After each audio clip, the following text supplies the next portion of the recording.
What Big Teeth You Have is brought to you by Damaged, the interactive web series, an entirely new way to experience story. Damaged is a psychological thriller about a young student who tries to unravel the mystery of a local gang and their connection to a serial killer. Viewers are invited to watch the series and gather clues, which unlocks an interactive web experience where users become part of the mystery. Watch the series, gather clues, solve the mystery. To learn more, visit damagetheseries.com.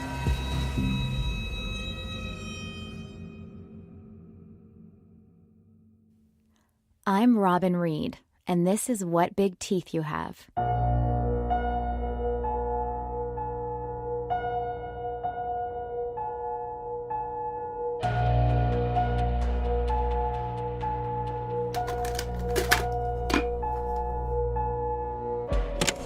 Every timeline out there, every piece of research, every newspaper article follows the same party line. The wolf had 6 victims. But what if they're all wrong? That's Sam, a few days before he died in March 2003. He talks a bit about his theory, which I'll dig into in a moment, throughout his research, but this is the moment he actually sums it up. I don't think the wolf had 6 victims. From my research, I swear it's at least 9, maybe more. And the cops refuse to acknowledge it. Now, this is a bombshell, if true. The official line is, there were 6 victims. Amy Jones, Jennifer Collier, Benny Layeni, Mika Jensen, Eva Holder, and Joan Bonet. All were young working mothers in their mid to late 20s, all grabbed on foot on side streets while walking home from work. All of them were abducted, killed, then posed in public the next day with their lips removed and their teeth filed. They were placed in abandoned yet public places. Eva Holder in an abandoned daycare center at Toronto's failing Honeywell Mall. Benny Layeni in the closed Westway movie theater at Kipling in Bloor West. And most audaciously, Mika Jensen was posed in an unused platform at Toronto's Bay Station, known as Lower Bay, which was only used by the public for 6 months in 1966, and now is only used for training transit personnel. The wolf's earliest known victim, Amy Jones, was moved before the police found her and dumped in the woods, only to be found after Jennifer Collier and Benny Layeni were killed. This is the official story, and Sam thinks it's, well... a crock of shit. Seriously. Seriously. So, Sam posits at least 9 victims. We've heard a little bit about one of them, a body that the cops theorized belonged to a copycat. If you might remember. These dumbasses. They go out of their way to notice that this Jane Doe matches the wolf's victims in ways they hadn't made public, like the filed teeth. But because of circumstantial bullshit, they still decided it was a copycat. Sam theorized that all the elements the cops saw as evidence this was a different killer, a different location, a rush job on filing the teeth, the fact that she wasn't posed like the others. He saw all of this as evidence that the wolf was interrupted. And given that this body was found in February, it would conceivably be the wolf's last known victim.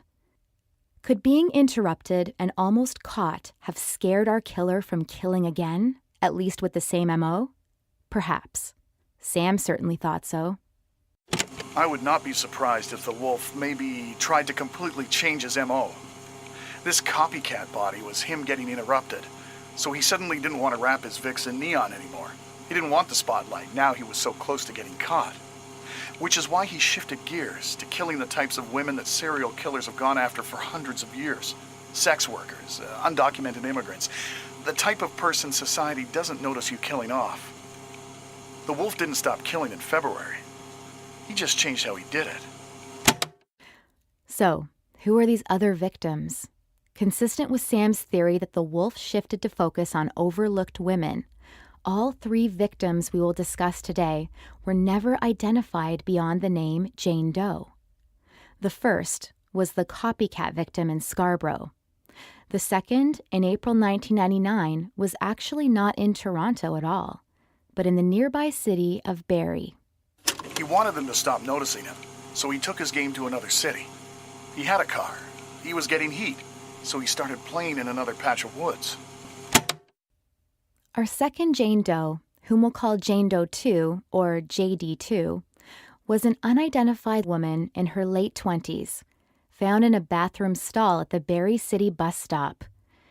Because she remains unidentified, nobody knows whether she went missing in Toronto or in Barrie. She was found with her face mutilated and her teeth removed.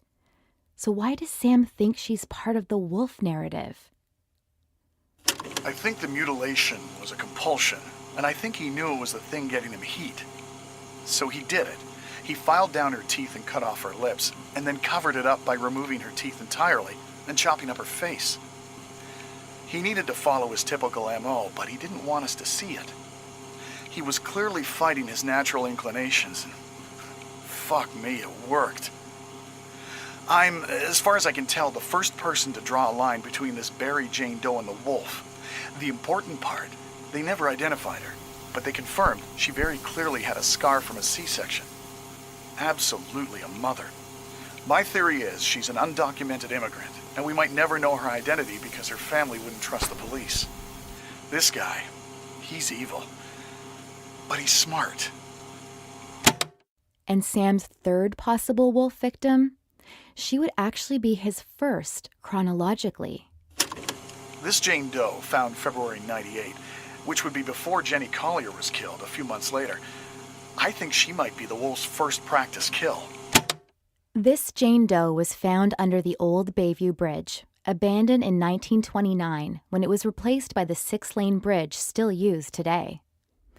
She wasn't found for weeks after she was killed, putting her death at as early as November 97. Her lip was mutilated, and there was evidence that her teeth were shaved down. But at the time, police suspected she was an addict who died of natural causes. Sam suspects otherwise. It just makes sense, because killers don't start out perfect. Amy Jones was found in the woods, yeah, but every sign we have is that she was killed and posed in the exact same way as the others, and moved afterwards by another party. So where's the wolf starter victim? I think this Jane Doe is her, and maybe the reason the wolf started making sure his bodies had foot traffic was because he meant for people to find this woman, and they didn't. And when they did, they didn't even care. In the end, Sam was fully planning on integrating these women into the book and theorizing that they were potential wolf victims. Might that have embarrassed the police? Absolutely, particularly after Detective Shane's public shaming. But Sam wasn't afraid to offend or draw attention to himself. He needed to solve this. That much is clear from the tapes. After all of this, I couldn't help but be sympathetic to Sam, given how focused he was on justice. I found myself wondering if his interviewees, particularly the family members of the deceased who had grown frustrated with him in his final weeks, also extended to Sam some level of forgiveness, or even repentance. Here's a bit more of my interview with Harmon Collier, Jennifer Collier's husband, where I broached the subject. After that interview, did you and Sam have any further contact? A little bit, here and there. He called a couple of times. He apologized a bit. But he kept wanting to pull me back in, and eventually I stopped answering his calls. And then he stopped calling, for obvious reasons. And I wondered if it was because he'd hit a dead end, if I'd been a part of that. I try not to think about that. And Mary Claire, Eva Holder's sister. Not to speak ill of the dead, but Sam got to being a nuisance. And I can say that because after a while we became friends. At least it felt like that for me. We stopped talking about Eva. I wasn't that helpful for the book. I loved my sister, but we weren't super close. And just, I don't know, I liked him. He was a cute guy, Sam, and there was something about a man on a mission. But eventually, I told him he wasn't going to get a book out of digging into the families. It wasn't like one of us did all this, right? It just didn't make sense to me. And he, I don't know, Last time I saw him, we didn't talk about it. We were fine, but, he killed himself, so obviously not fine. Not really. So, we have a journalist writing a book, now on a crusade to expose the police, hunting a serial killer who remains, to this day, uncaught, who may have numerous unidentified victims. A journalist who, 6 months into writing the book that could make or break his career, with theories that could blow the case wide open, commits suicide. But why? It was a while until I discovered some material from Sam's own past that shed some light on why he connected so much with this case, to the degree that it might have destroyed him. Next time on What Big Teeth You Have.